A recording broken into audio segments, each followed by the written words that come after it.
100% బీసీలైనా ఎస్సీలైనా ఎస్టీలైనా వాళ్ళ డిమాండ్స్, ఎందుకంటే వందల వేల సంవత్సరాల నుంచి కారణాలు ఏదైనా కారణాలు ఎవరైనా వాస్తవం పేదరికం బీదరికం రకరకాల ఉన్నది.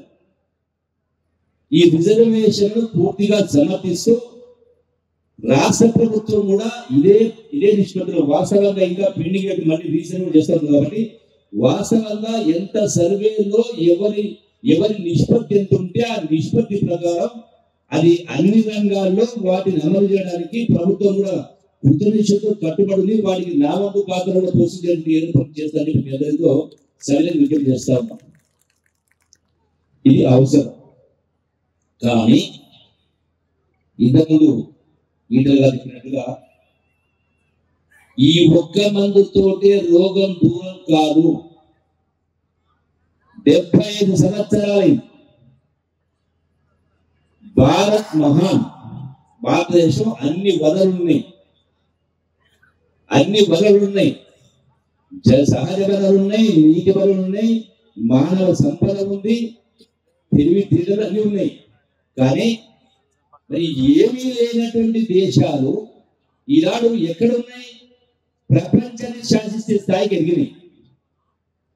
ఏమీ లేనటువంటి కేవలం ఇసుక తప్ప ఇప్పుడు లేని దేశాలు ఏ స్థాయికి పోయినాయి? ఇలా మనం ఎక్కడున్నాం? దీనికి కారణం ఏంటి అంటే ప్రధానంగా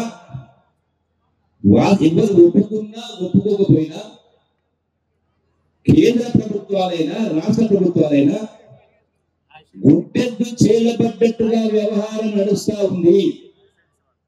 చాలా మురికికి బారాణ మసాలా అన్నట్టుగా జరుగుతూ ఉంది. అసలు సమస్య ఈ రోజున ప్రపంచమే ఒక కృత్రిమంగా మారింది. ఒకనాడు చిన్నప్పుడు విలేజ్ చదువుకునేది. మా అమ్మను నాయనమ్మ పాఠాలు చెప్పినప్పుడు అరచేతిలో వైకుంఠం, అది ఏందో అనుకునేది మహాభారత రామాయణ కథ విన్నప్పుడు. కానీ అది అరచేతిలో వైకుంఠం అంటే అది సెల్ఫోని. ఇలా అరచేతిలో ప్రపంచంలో ఎక్కడ ఏం జరుగుతుందో కనపడతా ఉంది, తెలుస్తా ఉంది. ఇలా కేంద్ర ప్రభుత్వ బడ్జెట్ చూసినా రాష్ట్ర ప్రభుత్వ బడ్జెట్ చూసినా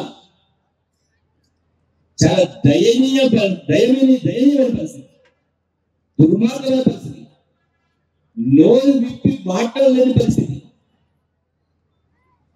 అన్ని ఉన్నా అల్లు నోటీషన్ అన్నట్టుగా అసలు దానికి మనం పోవలేదు. ఏదైతే ఈ గళ్ళం విప్పుతా ఉన్నారో దీంతో పాటుగా విప్లవం రావాల్సిన అవసరం ఉంది, చైతన్యం రావాల్సిన అవసరం ఉంది.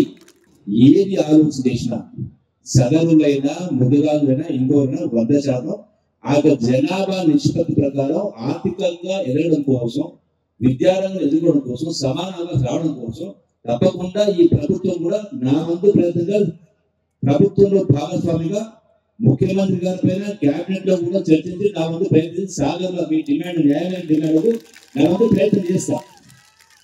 అట్లాగే మిగతా విషయాలు వచ్చినప్పుడు భవన నిర్మాణ పనులు జరిగే ప్రమాదాల వల్ల వాస్తవంగా ఇందులో శ్రీనివాస్ రెడ్డి మాట్లాడింది వాస్తవం.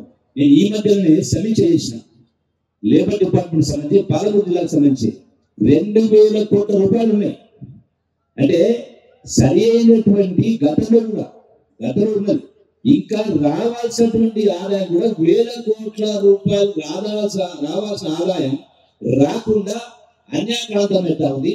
వ్యాపార వర్గాలు కావచ్చు, శ్రేణులు కావచ్చు. అంటే సరి అయినటువంటి నిఘా లేని కారణంగా డెఫినెట్ గా దీనిపైన కూడా సమీక్ష చేసి ఇది వాస్తవంగా ఇది సగర్లకు చెందాల్సినటువంటి వారి యొక్క బాధలు తీర్చడం కోసం అవసరమైన సరిపోయిన నిధులు ఉన్నాయి.